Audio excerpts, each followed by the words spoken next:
I'm Evalena Matlock-Corley. I'm a social worker in Waterloo, Ontario. I am originally from Cleveland, Ohio, but I've been here doing social work exclusively for the past 7 years.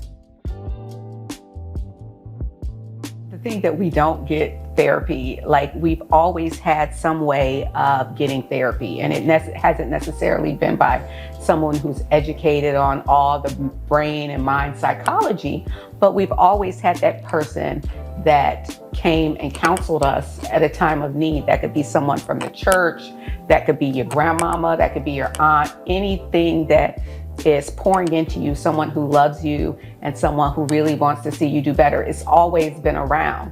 So do we do therapy? We've always done something therapeutic in our life, but now we're getting into the space where people are educated on the brain and how things work, and what you may be actually going through and what it may be, because sometimes we see people with behavior and we're like, what is wrong with them? But just sitting down a few minutes, you'll find out generally exactly what the issue is. So I think that's one I don't like when people say, Black people don't get therapy. It's like, yeah, we actually do, and we've actually done so in some form or another for a very long time.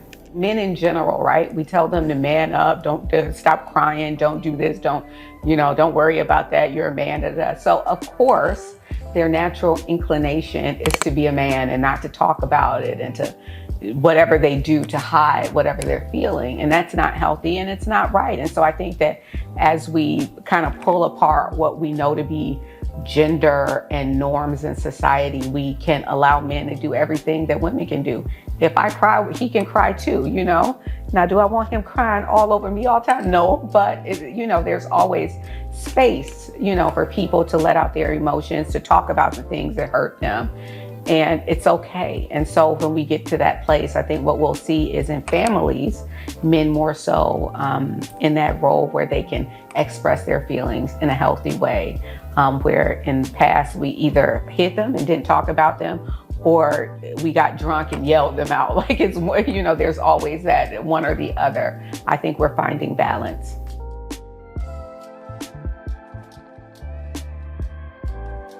Great deal. Like if people come to me and their problem isn't dealing with a family member who they love, then it's going to be about their workplace. Because what do? We go to work, we work to earn money for the families that we love, and we come home and play with the families that we love. So frequently people will come into my office, and it's particularly with Black women, I find this to be so odd that this happens over and over and over again.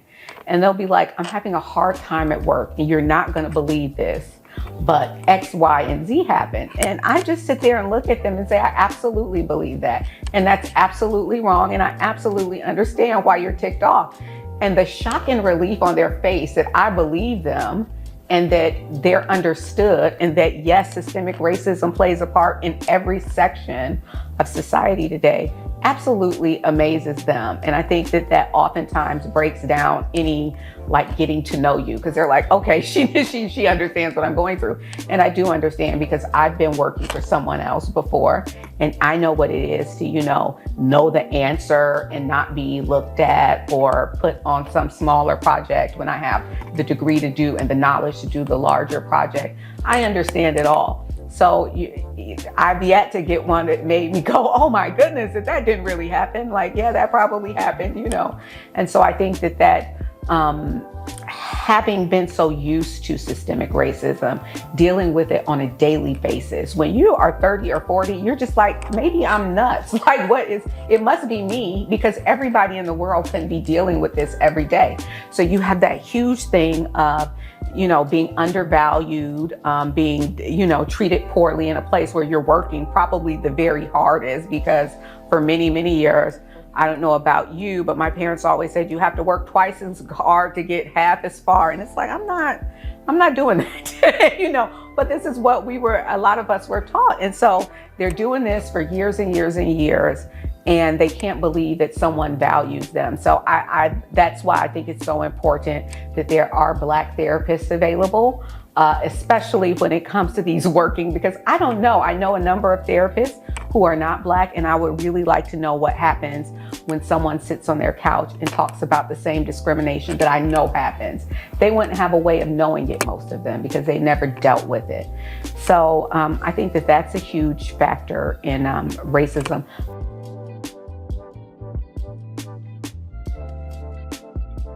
Ooh, I hate the term microaggressions because it seems so silly that they're like minuscule little things, but they're aggression, period.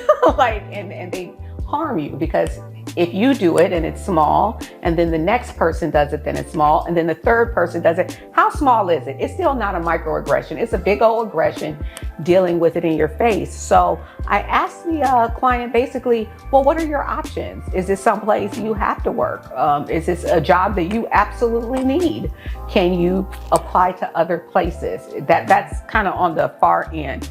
But if I know they're going to go back there and deal with it, we can just talk about ways that they can break themselves away from the nonsense. Or some people are really good at addressing things head on, and I like those people. I know everyone can't do it, and that's okay.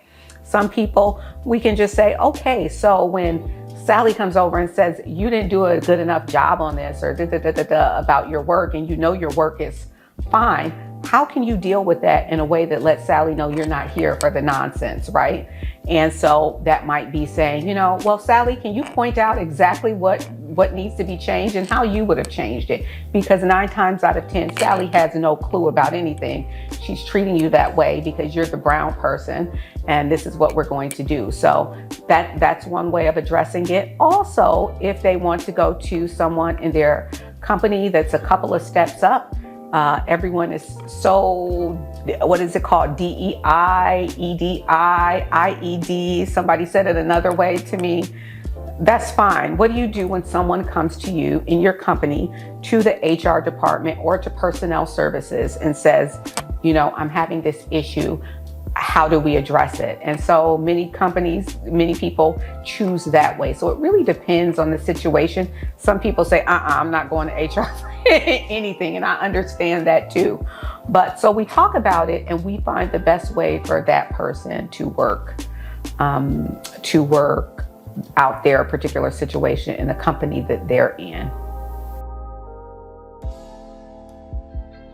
I think we can talk about it. I think that when we talk about things and it becomes a conversation, when you're out to dinner with your friends or at the barbecue or over to the concert before the person comes on stage, these are the things that we need. We need to know that people do go to therapy. And how do you like it? Oh, it's good. I love my therapist. It's great. I had to go through a few bad ones. And that's something I think people need to understand too. Therapists are only human, right? So there are people that come into my office and they do not like me, and that's okay. There are many other therapists out there who are people of African descent who you may like and who may be able to provide you with that. So just like if you get a bad doctor, you know, you go to get your foot checked and you don't like it and you don't like what he said about your foot, you find another foot doctor and you go to the next one, right?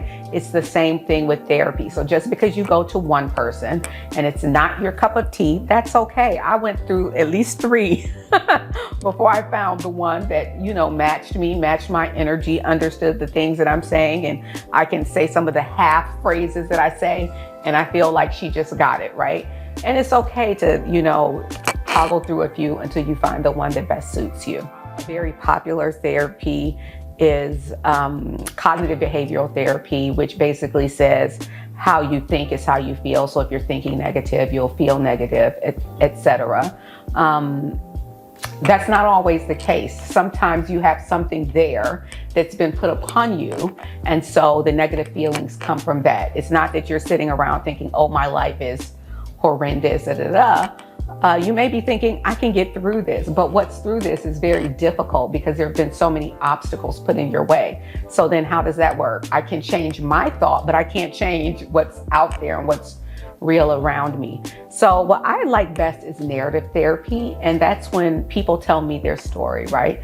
Because when people tell me their story, I hear things that they don't hear. Like, for example, someone will say to me, you know, I've just been so down the past few years and I've been so lazy. and I haven't been able to do anything. I'm just taking care of my 2 little brothers who have sickle cell anemia, and making my mom dinner before I go to work, and getting off and picking up my brother and doing, and I'm sitting here thinking like, you're doing what? That's a whole lot of, you're carrying your entire family. But they don't see that. All they see is they're not getting done, whatever mind thing that they have in their own mind is being done. So I think it's so important that we sometimes tell our stories and let someone else tell it back to us, because I hear things that they don't hear. And then they're like, oh, I guess I am. I guess that is. I'm like, when do you sleep? So that's my question. When do you go to sleep? So I think that is one that I really enjoy, because it is really just very simple. You tell your story, I tell you back what I heard, right? And how can we better support you in doing all of those things, because you are carrying an entire family upon your back. And so that's another therapy that I use. Solution-focused therapy I use as well. And that's for people who are like, I'm not into all this therapy stuff. I have a problem. I need to get it done. And we can go, and between the 2 of us, we can help them find a solution. And one session, if they only want to come in one time, we can find that help for them. So there are tons of therapies, many that I do not know, many that I've heard of, but yeah.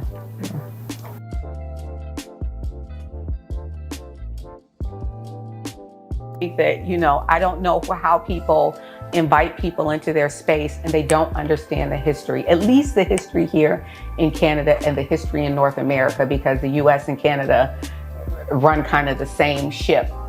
We run a little bit slower here. But if you don't understand the history, if you don't understand the ways and the forms of oppression that Black people deal with on a daily basis today, which means that when they're at work, they're not treated wonderfully a lot of the times today.